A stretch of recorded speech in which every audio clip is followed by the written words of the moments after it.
వేసవిలో గ్రామాల్లో మంచినీటి సమస్యలు తలెత్తకుండా అధికారులు చర్యలు తీసుకోవాలని నరసాపూర్ ఎమ్మెల్యే సునీత లక్ష్మణరెడ్డి అన్నారు. కొల్చార మండలం తొక్కాపూర్ గ్రామంలో నిర్వహించిన ఇందిరమేళ్ల ప్రారంభోత్సవ కార్యక్రమంలో పాల్గొన్నారు. కొల్చార మండలం తొక్కాపూర్ గ్రామంలో గ్రామానికి చెందిన దానయ్య, యశోద, బాలయ్య, బుజ్జమ్మ దంపతులు నూతనంగా నిర్మించిన ఇందిరం ఇంటి ప్రారంభోత్సవ కార్యక్రమంలో నరసాపూర్ ఎమ్మెల్యే సునీత లక్ష్మణరెడ్డి పాల్గొన్నారు. గ్రామ సర్పంచ్ దొడ్ల ఆంజనేయులు, ఉప సర్పంచ్ ఆర్య రవీందర్ మండల నాయకులతో కలిసి ఇందిరమేళ్లను ప్రారంభించారు.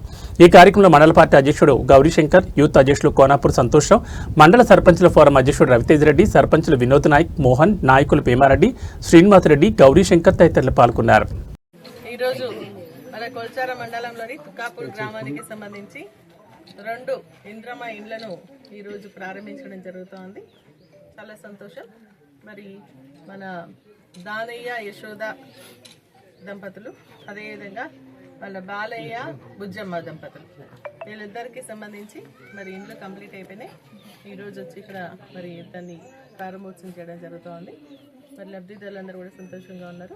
మరి వారికి రావాల్సినటువంటి నిధుల్లో కొంత జాప్యం జరుగుతుందని చెప్పేసి వారు చెప్పడం జరుగుతుంది. అవి తొందరగా ఇప్పించాలని చెప్పేసి కూడా మేము అధికారులతో మాట్లాడడం జరుగుతోంది. మరి అదేవిధంగా ఈరోజు ఈ గ్రామానికి సంబంధించి మంజీరా నీళ్ళు ఏవైతే ఉన్నాయో, గతంలో ఇంటింటికి నల్లా కనెక్షన్ ఇచ్చినటువంటి కేసీఆర్ గారి మిషన్ భగీరథ స్కీమ్లోని నీళ్లు మరి గ్రామంలో ఉన్నటువంటి ఇంటికి కూడా నీళ్ళు వస్తలేవని చెప్పేసి ఇక్కడ సర్పంచ్, గ్రామస్తులు కూడా చెప్పడం జరుగుతుంది. మొన్న అసెంబ్లీలో కూడా నేను అదే మాట్లాడడం జరిగింది.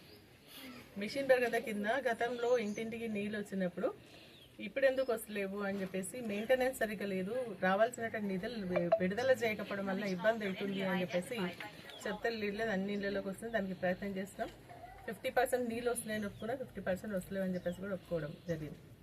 అదే ఇప్పుడు ఎండాకాలం కాబట్టి ఖచ్చితంగా గ్రామంలో తాగునీటి సమస్య లేకుండా బోర్లు, మోటార్లు శాంక్షన్ చేసి నీటి ఎద్దడిని తీర్చాలని చెప్పేసి కూడా మేము మరి డిమాండ్ చేయడం జరుగుతుంది. కలెక్టర్ గారు కూడా ప్రపోజల్స్ పంపించి మండలం, నియోజకవర్గానికి సంబంధించి ఎక్కడెక్కడైతే ప్రాబ్లం ఉందో మరి అధికారులతోని మరి తీసుకోవడం జరిగింది. సమ్మర్ యాక్షన్ ప్లాన్కి సంబంధించి వాటన్నిటిని కూడా కలెక్టర్ గారికి పంపించి మంజూరు చేసే విధంగా ప్రయత్నం చేయడం జరుగుతుంది. ఎందుకంటే మినిస్టర్ గారు మనం ఏం చెప్పారంటే, ప్రతి నియోజకవర్గానికి 5 కోట్లు ఇచ్చడం తాగునీటికి సమస్య తీర్చడానికి అన్నారు.